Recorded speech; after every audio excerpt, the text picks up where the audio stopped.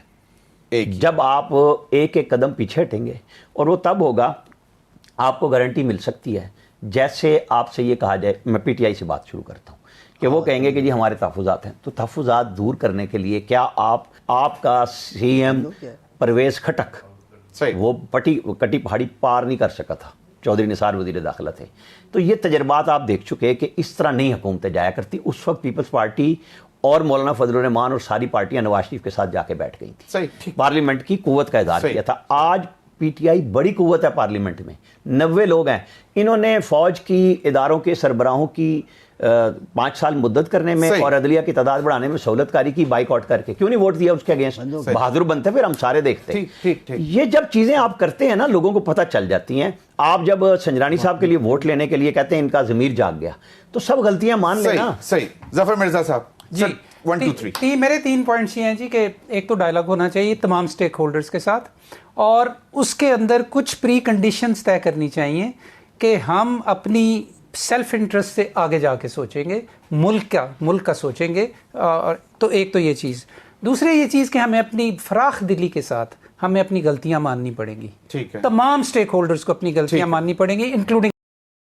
اور تیسری چیز یہ ہے میں اس گورنمنٹ کا حصہ رہا ہوں, آنیسٹلی میرا بڑا دل دکھتا ہے کہ اتنی پاپولر جماعت ہونے کے باوجود آپ اس طرح کی غلطیاں کر رہے ہیں کہ you are going to point of no return. You are going to point of return. تو اپنی غلطیاں پہلے سدھاریں. آپ سب حضرات کا بہت بہت شکریہ. ناظرین اب تک کے لیے اتنا ہی, اجازت دیجیے. اللہ حافظ.